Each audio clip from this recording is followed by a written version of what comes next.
Hello, everybody. I am yet again Price McKinney, simply put. And as always, I want to thank you for tuning in and listening. Facebook, Instagram, TikTok, simply put by Price McKinney. YouTube on Tuesdays, simply put podcast with your boy, Price McKinney. So, this is a little bit different for your boy. Three conversations, folks, back to back Thursday, Friday, Saturday, four different people, same subject. So today's title is, and I'm glad you asked, is your help helping?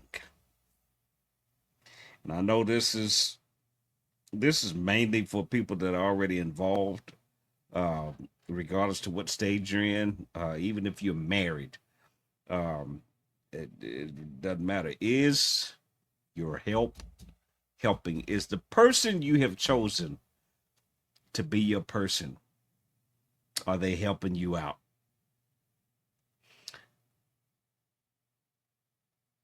If, and I'm trying to make sure I say this the right way. If you are not getting support, if you're not getting any relief, if the bulk of the responsibility of the relationship, be it communication, be it outings, be it what we gonna eat tonight, and the question always comes to you, um, be it what are we gonna get from the grocery store, how are we gonna pay the bills, what it does, regardless to the topic or the category you put this under, is the person you've chosen to be your person. Are they giving you any assistance? Are they giving you any relief? Um, I left out some things, so I'm gonna add them to the list. Let's go to the inside of the house. Uh, that requires cooking, which also requires cleaning. Uh, whether you have kids or not, this is a part of it as well. Washing clothes, cleaning the kitchen, cleaning the bathrooms, cleaning the living room. Uh, there is a lot that you can help out with. There's a lot. Um, on the days when you're beat down, tired, for example, to my job, we're currently working 10 hours. It just started. So now, granted, I'm single, but I'm using this as an example. When I come home today, the last thing I want to do is come home and have to load my dishwasher, which I have to do. Um, Fix me some food, which I have to do because there's nobody here to do it for me. But if I had my person, right, I would hope on a day like today, if they get home before I do, I, babe, I got you. Boo, I got you. Whatever your little nickname, pet name is, I got you. Don't even worry about it today. I know you've worked, you putting it in, you making it happen. Don't even worry about it. I got it. And vice versa, you do the same for your person. Doesn't have to be just because they worked a long day. It should be just because I've chosen them, I care for them, I feel whatever I feel for them, and I'm going to make their life better. I'm going to take some of what they have on their plate off of it.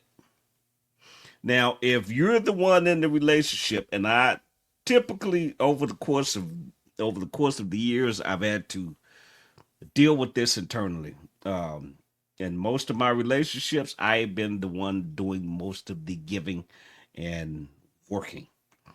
And when I say working, I'm not even talking about a job. I'm talking about putting the time in, putting the effort in for the relationship to be a success. I'm not saying that the people I was with did not do anything. I'm not saying that at all. But what I am saying is, in hindsight, The bulk of it came from me.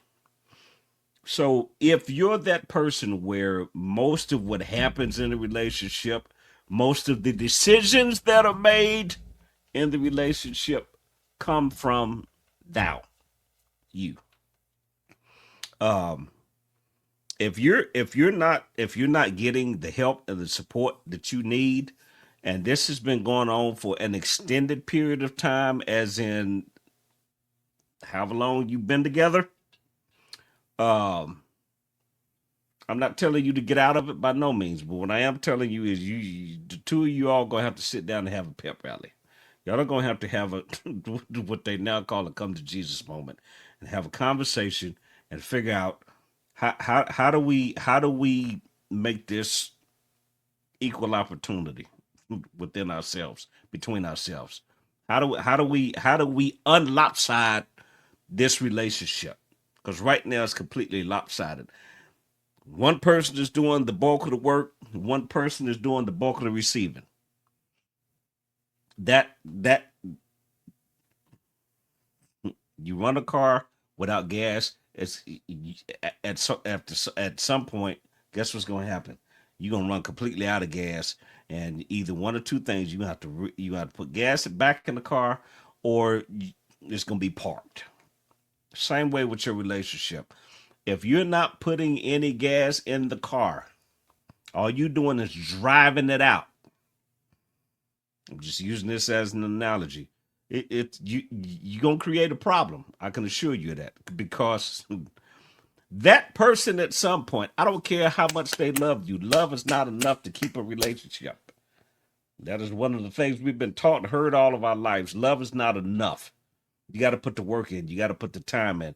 Just because you love your job, for example, that don't mean you're gonna get paid. If you don't go to work, you ain't gonna get paid. Love is not enough. You got to put the work and the time in. So if you're the one that's the recipient, and you're putting in little to no or minimal effort for the relationship, I'm telling you, listen to your boy. That person is going to get not tired, toward, or tied.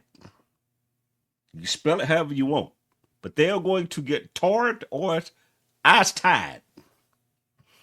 And when you get a person to that point, depending on how they are wired, when they get to the point where they're tired, sooner than later,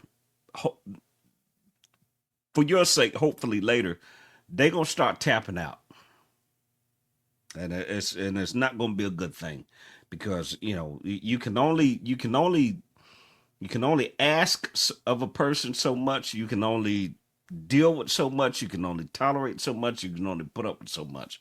The person is going to get tired. So you've got to make sure that you are. It doesn't even have to be. You don't have to do it the way that they do it, right?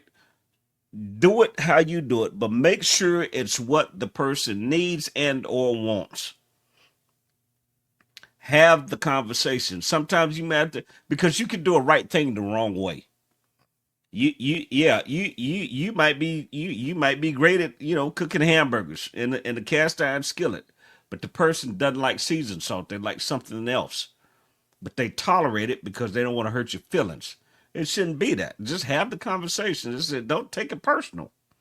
And here's the other thing. I've got to say this too. I've got to say this because this happened to me recently, and it was part of the 3 day conversation. For those of you, and I'm talking to myself as well, for those of you who you used to giving, you used to, doing A, B, C, and D, you have no problem with that. That's just who you are.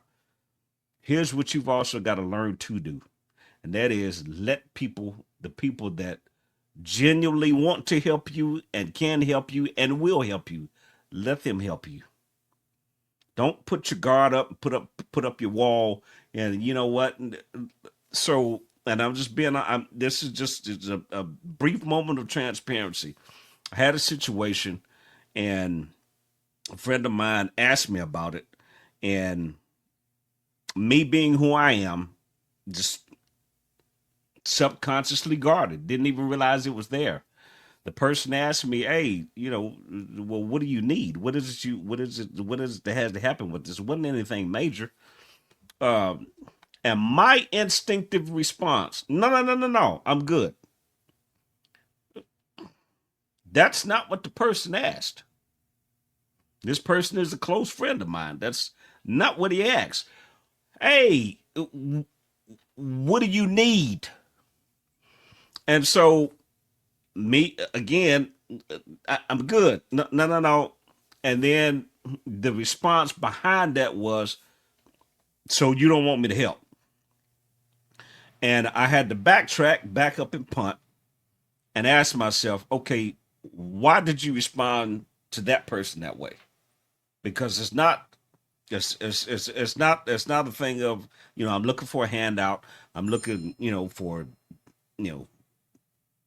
anything in particular from the person that because they know me and I know them, they offered to help. No strings attached, wasn't no extra, wasn't none of that. But because I have built a wall due to previous relationships and previous encounters and dealing with people, my instinct was, let me give them a stiff arm. No, I'm good. And I wasn't good. That's why they asked me from the get go. In that moment, I wasn't good. I was pissed off about what had actually happened because it was something I'd previously already taken care of. And anyway, so without going into the details, for those of you who are like myself and you're used to giving, you're used to helping, you very seldom ever tell anybody no. Nothing wrong with that. But when somebody offers to help you, let them help. That is your big bird word for the day. For those of you who are givers, there are people out here that are not trying to take advantage of you that mean you no harm whatsoever. Let them help. And it's not gender based. It doesn't matter if you're male or female. Let them help. If you know the person's heart, you know they're genuine and they're naturally concerned. Just let them help. It is okay to not be okay at times. You're human. Doesn't mean you're less of a man. Doesn't mean, ma'am, you're less of a woman. Doesn't mean any of that. It just means I have a situation that needs to be handled and taken care of, regardless to what it is. And I need some help with this. Be it communication, be it, you got to figure something out. You got to make a decision. Let that person or let yourself be helped. Okay. Again, Price McKinney, Simply Put, YouTube, Simply Put podcast with Price McKinney. I want to thank you for listening. I'm not an expert. I just know what I know, and I promise you, I'll see you soon.